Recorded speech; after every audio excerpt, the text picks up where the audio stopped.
New developments out of Ukraine. The Crimean parliament decides to join the Russian Federation and to hold a referendum in 10 days' time, a move which Kiev says is unconstitutional. A referendum will be held on March 16. Crimea, a region whose population is mostly ethnic Russian, has been at the center of tensions following the fall of Ukraine's pro-Moscow president. A government minister in Kiev said they believe it would be unconstitutional for Crimea to join Russia. Ukraine's Prime Minister Arseniy Yatsenyuk accused Russia of fueling tensions with the West.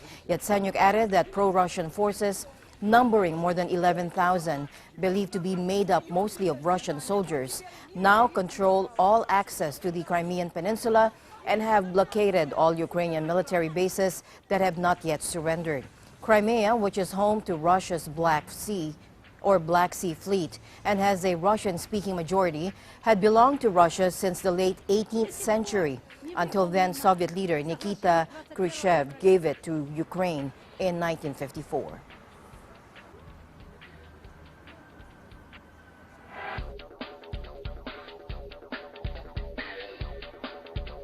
Now, this announcement from Crimea's parliament comes as EU leaders are meeting in Brussels to discuss how to respond to Russia's troop deployment on Ukrainian soil. Malou Francisco has more.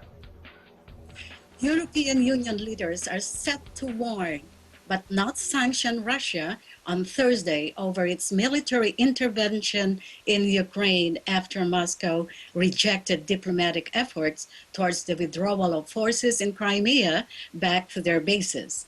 Earlier Wednesday, at talks in Paris, Russian Foreign Minister Sergei Lavrov refused to meet his new Ukrainian counterpart or to launch a contact group to seek a solution to the crisis. Ladies and gentlemen, we had a long day of discussions on Ukraine. We are all concerned at what is happening there. We agreed to continue those discussions in the days to come to see how best we can help stabilize and normalize the situation and overcome the crisis. The discussions would continue, and that's it.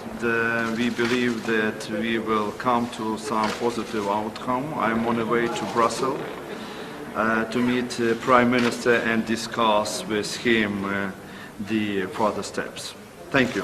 We agreed to continue intense discussions in the coming days with Russia, with the Ukrainians, in order to see how we can help normalize the situation, stabilize it, and overcome the crisis.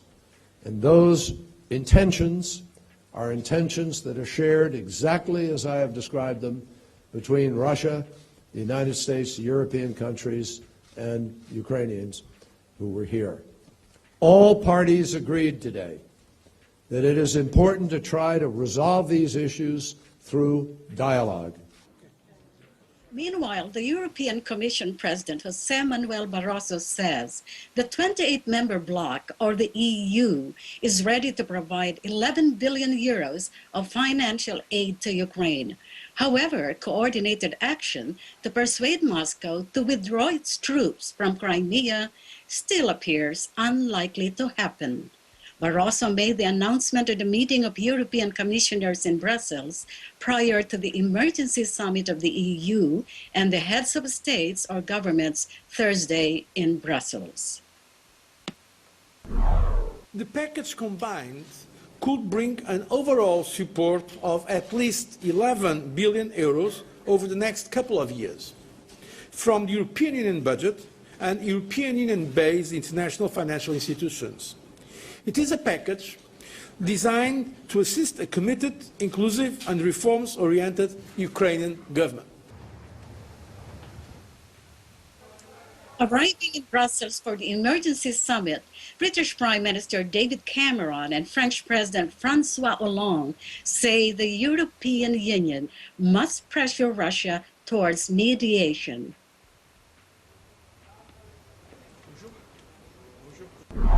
First, we've got to make sure we get Russia and Ukraine talking to each other.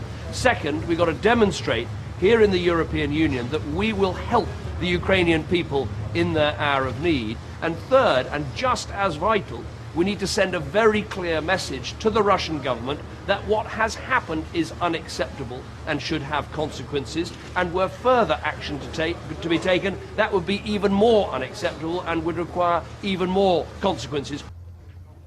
Also at the emergency summit in Brussels is German Chancellor Angela Merkel, and she said they will discuss sanctions on Russia. Ukraine's new administration says it needs $35 billion to stay afloat, though the EU says its short-term needs are much less. As of this reporting, the EU leaders and the heads of the EU countries are still meeting. A press conference is scheduled an hour from now. Reporting from the Netherlands, Malou Francisco for the Eagle News Service.